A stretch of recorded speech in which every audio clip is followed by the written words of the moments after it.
I was thinking last night about how to start this, because I think it's really hard to go straight into business drivers. So, I don't know if this will work. It was something I thought up after I'd had my dinner last night, and I did have half a bottle of wine with it, so it's always a bit dodgy, but si je fais la présentation en français, c'est peut-être ça fait des problèmes pour quelques personnes dans la chambre, pardon, dans la chambre. So what I said was, for those of you who don't speak any French, or for those of you who didn't understand my slightly garbled French at the end there, was it might cause a problem for you if I speak French throughout this presentation. The reason I wanted to do it was because I think there are some parallels between the way we treat foreign languages and the way we treat cloud computing. If you actually look at a foreign language, and if you concentrate on it, and if you spend a bit of time on it, there are no strange letters, not certainly in French, which is why I spoke French. So you do know all the letters, you actually know some of the words, présentation, presentation, and so on and so forth. So it's not that far removed from what you do know. And actually, cloud computing isn't that far removed from what you do know. So an awful lot of the component parts that we use when we do a cloud solution are things that have been around for some time now. And that's particularly true, perhaps, of a desktop environment, I guess. But you're using your Windows operating system to provide your desktop. You're using servers, you're using management consoles, you're using VMware hypervisors or something else to divide up your servers. All of these things have been around for a while, and all of these things you've probably got in your organization today. So how different really is cloud computing from anything else? Shouldn't say that at Cloud Circle Forum, really, should I? It's supposed to be all about the new and the innovative. But I think that I spend a lot of time, Mike asked me earlier on how much time I spend with customers and with CIOs and with all these kind of people. And I guess I probably nowadays spend about 70% of my time out of the office talking to customers. And I would say time and again that the biggest thing that stops customers in the UK moving to a cloud desktop, or indeed to a virtual desktop, forget the cloud word for a second, is actually this fear that it's something new, it's unproven technology, we should steer clear of it until there are more people doing it, etc., etc. Well, I'll tell you now, there are loads of people doing it. There aren't that many people doing it in the UK, but there are huge volumes of organisations, huge volumes of desks migrating right the way around the world. The biggest single migration, I guess, unfortunately nothing to do with me or IBM, was JPMC, who were getting very close to completing a complete migration to virtual desktop. Now, if it's good enough to run a company like that on, and the security is good enough to run a company like that on, then I guess I would argue that it's probably good enough for most organisations. So, start off by not talking about business drivers and just trying to level set a little bit, because I do think you need to look at cloud computing as a way of solving problems. At the end of the day, what is it? It's a delivery mechanism, just like a language. It's a delivery mechanism. What's important is the idea you put across, or the service you deliver to your end user. And I think if we look at the business drivers for doing this in that context, then that's when you start to understand why organisations like JPMC are migrating to this new world. So, let's pick on some of these questions. What's happening in the world of business that drives change? Well, I would say that right now we've got all of the usual pressures on an IT department. So I guess most IT directors, etc., are being asked to take another 5% out of their desktop delivery budget, or maybe it's 10%, I'm a little bit out of touch, but it used to be 5% per annum. So I guess they're still there. On top of that, you've got a massive demand and a growing demand for, I don't know, should I call it mobility or flexible working, or I guess it's all of those things. I'm going to call it flexible working, to be less specific, because for me mobility is something very specific. So, flexible working, big push. I want people to be able to work where they are, when they need to work. I want them access, they need to have access to the systems and services that make up their daily job, and so on and so forth. So that's a big driver that I see. I think another one a more recent one perhaps is platform independence or device independence. So I noticed before people came in here that there are a number of these things lurking out there now. You have one. I think it's great. I don't carry a laptop anymore when I'm going out. I just use my iPad. Why do I use my iPad? Because it suits me, because it's easy, because generally when I'm out talking to people, I'm consuming information rather than creating it. Why do other people use it? Honestly, you'd have to ask them. I think the interesting thing about the tablets, I talk to a lot of IT people who say there's no need for those in my business. There's no business case, there's no point. But actually, if you give one of these devices to someone in the business, and then you go back 3 or 4 weeks later and you ask them if they could do their job without it, 8 times, 9 times out of 10, they will say no, they couldn't, and they will be able to articulate the reasons why they couldn't, because it has given them so much more flexibility and an easier interface. How do you enable them to use it? Well, you have to start looking at delivering your services or access to your systems and services in a different way. The traditional model was we'll standardize on this thing, this device. If everyone's got the same PC or laptop, then de facto it will have the same base operating system. If I then apply a standard version of that operating system to those devices, then I've got standardization at the point of use. If I want to deploy an application to that environment, I now know how to do it. That's great, and it's worked and it's stood us in reasonably good stead. I keep looking at Bruce because I used to force this on the company that Bruce works for when I worked there. So he'll be sitting there thinking, what bloody turncoat. So you force that standardization, you create that environment that has predictability, that reduces your run costs, etc. So, great idea. However, the workplace is changing. People joining the workplace have different expectations of IT equipment. People who've been in the workplace for some time now have different expectations, because how often have I heard the phrase, I've got a better PC at home than they've given me in the office. Why the heck do I have to use this thing? I'll bring my own laptop in. And then as an IT person, you'll say, no, I don't think so, thank you. So we've got to look at ways of enabling it. There's people, there's organisations, big organisations pushing towards bring your own. So bring your own device to work. Hands up, IBM is pushing bring your own device to work. We recently withdrew smartphones. So my smartphone is now provided, well, will be when the one I've got at the moment breaks, but will be provided by me. They pay for the voice and the data, my smartphone. That kind of policy is spreading now, with or without a compensatory payment or an allowance or whatever, but that kind of approach is spreading. It started in smartphones, it's moved to tablets almost straight away because not many companies are buying tablets for employees. It will move into laptops. I doubt it will move into desktop PCs, but maybe it'll be the death knell for most desktop PC. I don't know. But all of those things, and that desire, that need, that's driving people to look at different ways of delivering the services. What is a cloud desktop? It's a virtual desktop delivered out of the cloud infrastructure. So if we focus for a second on what is a virtual desktop is a great way of enabling those kind of access methods, those kind of device usage. Whether that's a whole desktop, your question, whether that's a whole desktop or whether it's applications, depends on your organisation, depends on how many applications you've got, depends on the complexity of those applications, depends on whether the end user needs a desktop. I suspect in most places the answer is it's a mix of the two, and it's based on user profiling.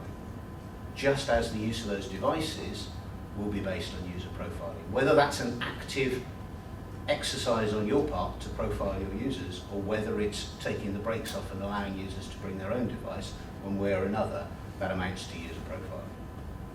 What you've got to do is understand how you deliver the services into that environment. And I would say the conversations that I have, bring your own consumerization, call it both, flexible working, taking out the cost, those are the three. Fourth one, security. How do I make the environment more secure?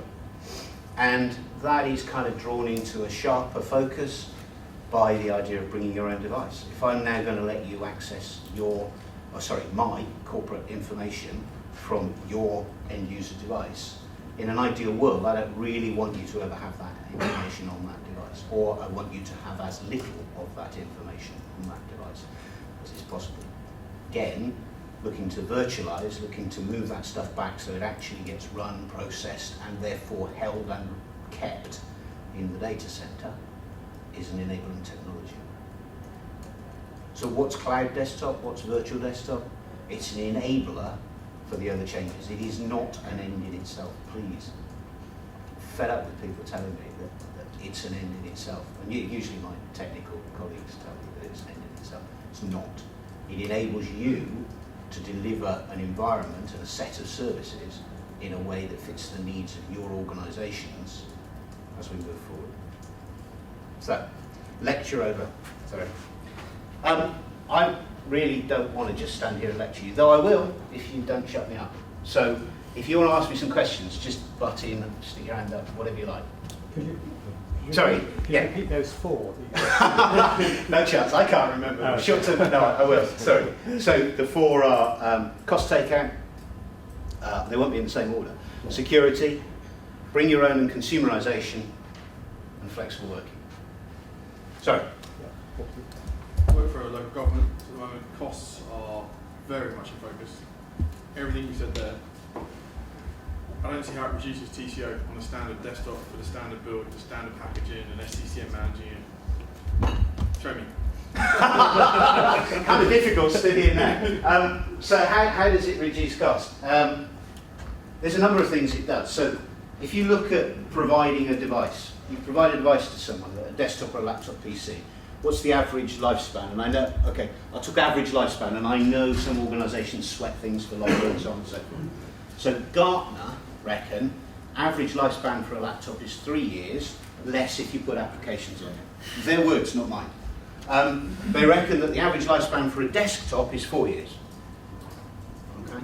So, what's the average lifespan for a repurposed desktop, i.e. a desktop that now runs a ThinOS type Linux boot client and uses a back-end system? 7.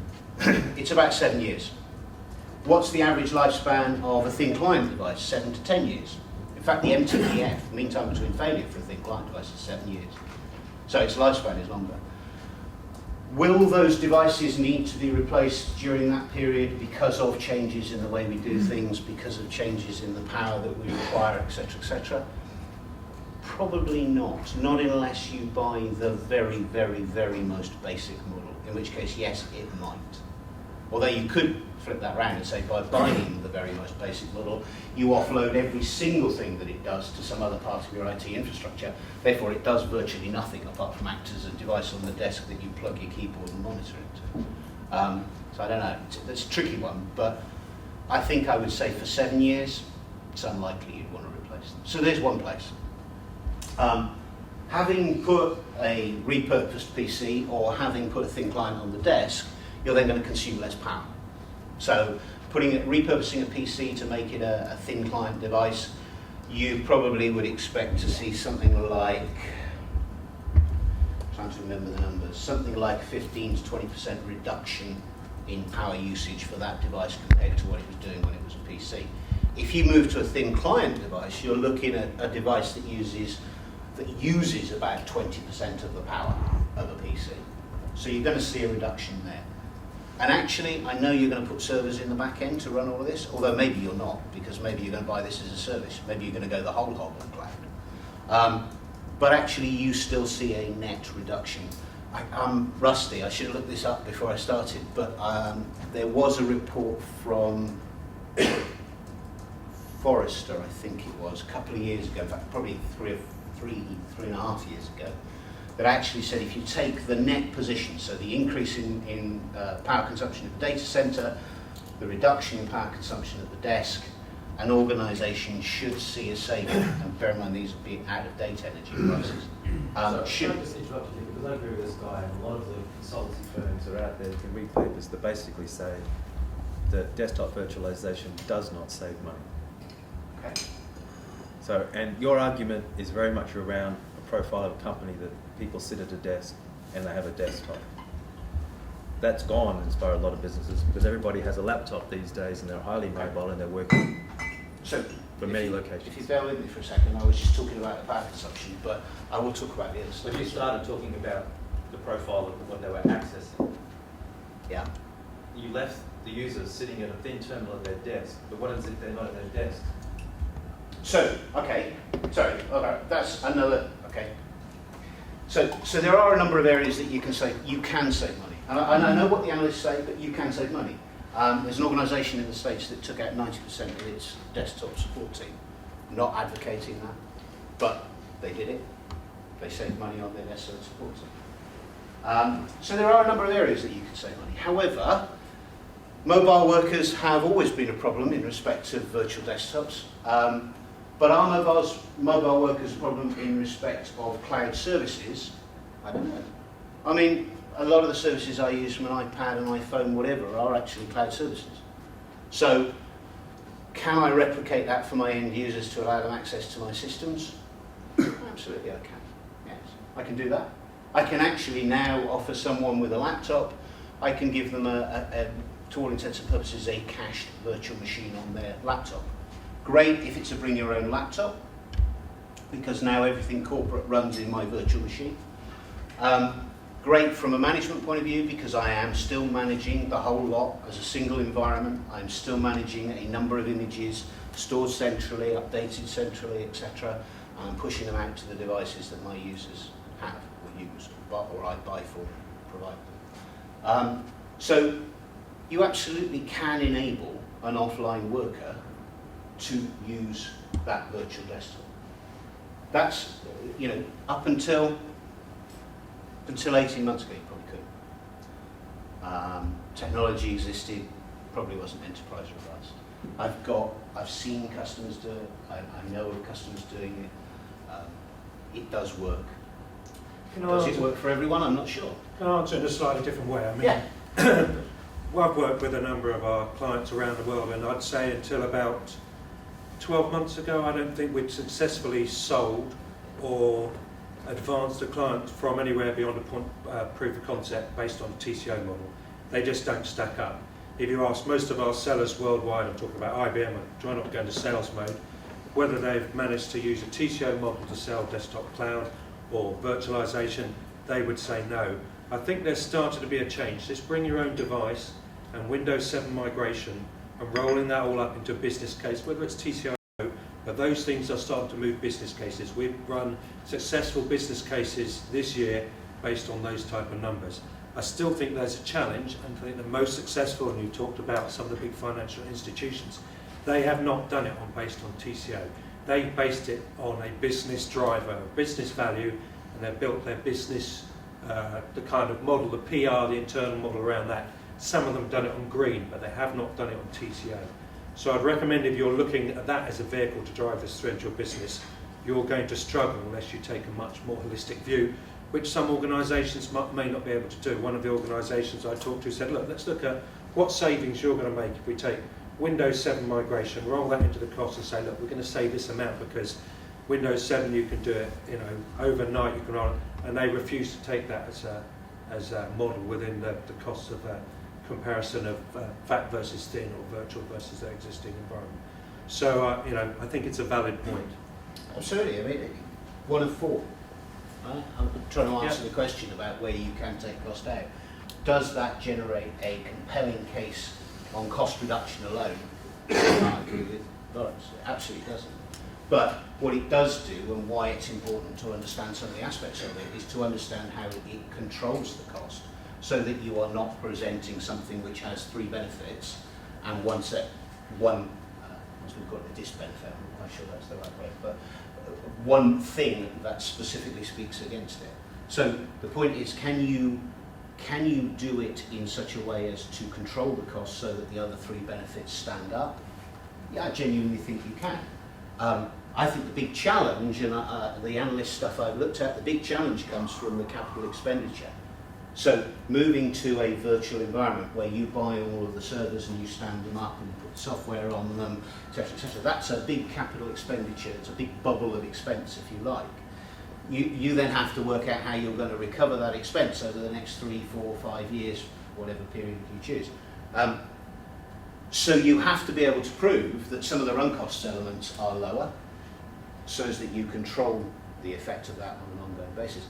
Alternatively, and I think this is the key thing, perhaps this is the key differentiator when one talks about a cloud environment as opposed to a traditional virtual desktop environment.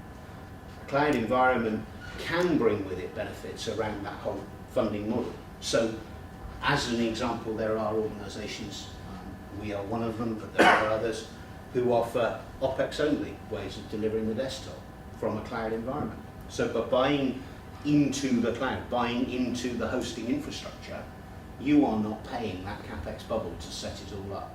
What you're doing is you're paying on a month-by-month basis for the desktop. So if you can move to a model like that, then that helps hugely with the picture around TCO. Can I ask a question? Of course. Just going back, you mentioned Evergreen when we were talking before, and you mentioned the Windows 7 upgrade. I just want to check I'm not mistaken, but for me, the IT behind that, moving to a new platform, it's not a complicated bit. You're held by your application portfolio. So when you supply the virtual desktop in Windows 7, that's great, but do you encompass all the linking user testing as part of that? Do you take control of how you move your applications from what you used to be on to the new model, or is the company that's purchasing the desktop still responsible for doing that? Well, it depends. I think what we've recognised, and some of this will be covered in the elements I cover, is that very few of our clients are coming to us and saying we want virtual desktop. What they're coming to us is saying, we're in this place where lots of things are driving us, as Simon talked about, and we want to get onto the other side of that into this, nirvana place where actually we're delivering this flexible environment. We've got people bringing devices and it works on it. How do we get there? And most of them are suddenly challenged by the fact actually they need to do a Windows 7 migration at the same time and probably don't have the resources and skills anymore to do part of this migration. So you have to take it as a whole and say, actually, what is it you're trying to do? You probably don't want to virtualize all these applications because they're not the ones you're going to be using in Windows 7. So which applications are your users using? Where are they using them from? Maybe what do they want to use them? So you kind of have to look at where your client is now and where they want to be. Some of them don't want to virtualize their workplace. Some of them don't want a desktop cloud, but you need to approach it from that point of view. Some of them just want some help with the Windows 7 migration. So you're completely right, desktop cloud is not going to help with your Windows migration. What you need is a strategy to get you to a smarter workplace that probably at the moment needs to encompass all the things Simon's talked about, the Windows 7 migration and loss of skills. So it's all about looking at that piece, as a whole at one time and creating a strategy for it. Because desktop cloud is just part of a cloud discussion, which is part of a business discussion, which is part of a cost discussion, and you can't leave them stand alone. We're here to talk about specifically desktop cloud, but it's a much bigger play. It can be totally opposite. When you say, yes, we do want it, at least as part of the strategy. So Imperial College, thousands of students, very complex. So we've got 500 plus complicated applications, specialist engineering ones, from nearly as many different companies. You don't want to run them all virtualized because some of them are very intensive. Or you may say the students, they want to work it at home, but they're offline, so they can't all be expected to be on broadband the whole time, so you want to be able to download them when they're online and come back and work it elsewhere. But the licensing of that is absolutely incredibly awful. So we'd love to have it, but the logistics of getting there, it isn't so much, well, I've just done all the packaging last year of 500 to get into Windows 7 64-bit, now am I going to go into streaming applications and how am I going to do it? That's another area of how do we do it. But that isn't the stumbling block. The stumbling block is the licensing and the companies and the number of them. Absolutely. Yeah, I mean, licensing and various software companies' approach to licensing in a virtualized environment it's a minefield. You're quite right. And I always steer clear of trying to talk about it at something like this because as you've got 500 companies, you will have probably 450 different licensing agreements. And some are FlexLM and some are this and some are that, yeah. And they're all different. Yeah, and ones that appear to be per concurrent user, actually when you dig under the surface, they're not per concurrent user, they're per user that uses Well, they probably lock to the Google machine. That's yeah. very helpful. So there's all sorts of weird wonderful bits about licensing. But sorry, to prove that this isn't an IBM sales pitch, I'm going to disagree with Lawrence. I actually think that using virtualization technologies, now I'm just for a second not talk about cloud, I'm going to be specific about whether we're talking about a desktop or virtualizing an application. But there are elements in that virtualization set or that technology or set of technologies that can help with a Windows 7 migration. So whether that's helping as part of a remediation process, in other words, helping to get an application that isn't Windows 7 compatible running and accessible to your users without having to ditch it and buy a new one or pay for a very expensive update to an application that's got a very, very small user base. That's one area where they can help. The other area is actually during the testing process. So if you go for the virtual desktop approach and put all of your applications into a desktop, in other words, the kind of conventional approach, but you're not running it on a PC, you're running it on a server. You go for that approach, one of the things you can do is you can create, ditch, replace, create again, etc. those environments very, very, very much more quickly than you would do in a conventional PC environment. So you can actually make some steps towards improving the process using virtualization technology. So I'm only partly disagreeing because the cloud doesn't help with that. That is the technology that's helping. And there are companies doing that, and there are companies using those technologies purely as a means of speeding up or de-risking the Windows 7 migration process. Because the other thing it does is it takes risk out. I mean, worst case scenario, you deliver a PC to someone's desk with Windows 7 on and all the applications you think, you genuinely believe, because you wouldn't have put it there if you didn't, that everything's been tested and everything's working. 2.5 hours after the user gets it, they find that there's a problem with one of the apps that really, really matters to them doing their job. So what do you do in a conventional rollout? You take that desktop off the desk, you put the old desktop back on the desk, make some other changes elsewhere, maybe to Active Directory group or whatever, and you get the user back up and running. You do that in a virtualized environment, cloud desktop, whatever it is, and you literally ask them to log off and log back on again because all you're doing is flipping the Active Directory group. Or that group, I should say. Just in the bubble in the back end. Yeah, so there are some ways in which it genuinely can help, whether it helps in cost terms or whether it helps in risk terms. And I think that's always the difficulty, is, you know, we talked about TCO. There are some things that one can do using cloud desktops that certainly control the total cost of ownership of that solution compared to total cost of ownership for that client. Would I do a project based solely on TCO 100%? No. There are 4 reasons why companies do it, and you need at least 3 of those to be standing true.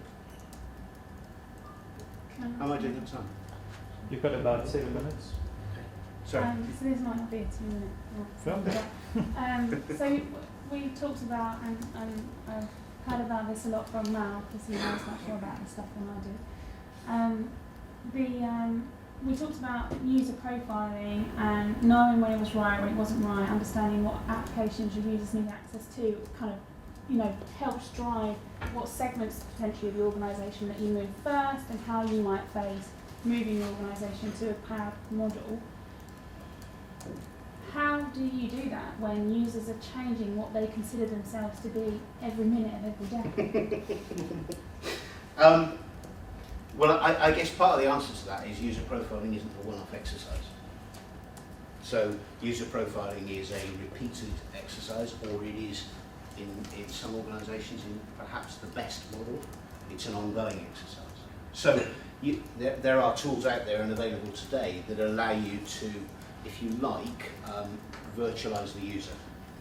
So if you, I got involved very briefly in SOA a little while ago. I'm not going to bore you with a lecture on SOA, but SOA was about decoupling things, and I boil that down to its real basic. It was about decoupling things. What a lot of organisations are looking to do as part of, or often as part of the migration to Windows 7, is decouple the components. So I talked about one element of that really when I was saying allowing users to use whatever kind of device they want, and you need to put services in place that facilitate that. So that's decoupling the device, if you like, from the application or the service that you're using. another element of that process is decoupling the user from the device and the service. So effectively you hold, I'm trying to think what the fashionable term for it is, persona or personality. Those are the two terms most often used. So you hold the user personality as a separate piece of information. It's not wholly different from the idea of a roaming profile in Active Directory. However, it is massively more efficient than roaming profiles in Active Directory, both from the point of view of management and the amount of data that needs to be shifted around the organisation in order to facilitate it.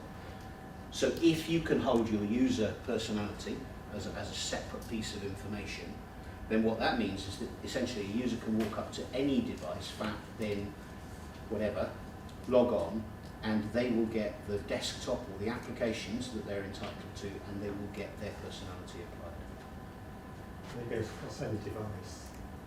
There are limitations with some of the operating systems, but yes, it goes across a number of different devices at the moment. And the company that does it's called AppSense. Yeah. AppSense is probably there are others, and because I was trying to be neutral, but AppSense absolutely is probably market leader. 50% of AppSense's business is in the United States, which It says is. to me we've got the lead on user virtualization.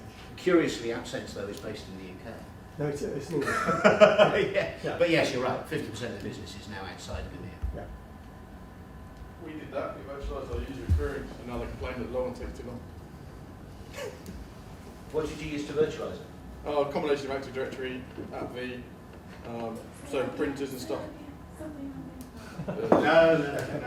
Not something we do. So, if I'm honest, I would say that's what I'd expect. Because I wouldn't have used Active, and I'm sorry, but asking the question, I wouldn't have used Active Directory to achieve that. I think Active Directory as a tool for virtualizing the user is like using a sledgehammer to knock in a tack or a drawing pin on a board. It's not the right tool. If one wants to virtualize the user, I'm afraid one has to buy into a user virtualization tool. That's not. I'm using that term, but so I think it absolutely does work. There are a lot of organisations who are very cost sensitive who have spent the money on doing it because it's not a cheap thing to do necessarily, but it can bring huge benefits. It certainly brings big benefits when you do things like an OS migration, because effectively because you're holding the user personality over here as a separate entity, as you move from XP to Windows 7, that personality is applied to the Windows 7 for you. So you don't have to go through that process of migrating a user. So, go back to that conventional migration process. You put that new PC on the desk with Windows 7 on. Somehow, unless you want to have lots of users ring you up and saying, I've lost all my shortcuts and my wallpaper's different, and, you have to find a way of taking their personality, their stuff, those elements off of the old machine, putting it onto the new one. User virtualization does that for you. And It holds it out there. and back again, if you roll back to XP, Oh, absolutely. it looks Yeah. and feels like it did as well. So, Yeah. you're So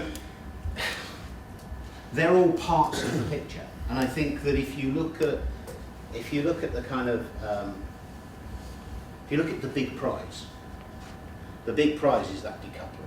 The big prize isn't, and I did say, cloud desktop's not. It's an enabling technology. It's not the end. It's not the point of doing this. So if you can hold if you can hold your user information over here, and if you can hold your OS as an image that you apply to a virtual desktop, or maybe and to some physical, because I don't think that there is an organisation out there ready to move 100% to virtual. So you need to have that image and you need to be able to apply it in the right way to the right devices, etc. If you can then take some of your applications, and the proportion will depend on the nature of your organisation, the model you work to, the type of applications and all sorts of other things. But if you can take some of your applications and hold them virtually as well, then you can start to address the point about license costs, because there are a number of tools now in that kind of application virtualization space where companies like Microsoft have now said, if that is how you deliver your application, we will believe the licensing information from that application or from that service. So there are ways of sort of mitigating, I won't say solving the license problem, but of lessening the impact of that license problem. If you can hold those separate pieces, then what that does is it really puts you in a position to meet those kind of business drivers I was talking about at the beginning. Because now you have flexibility. Now you can enable a worker to work from home when they need to work from home. You can enable a select group of workers to work from home.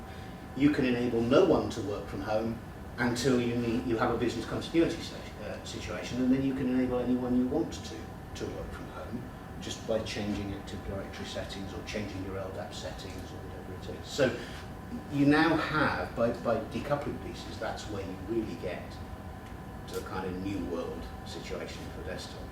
It's not just about virtualizing the desktop.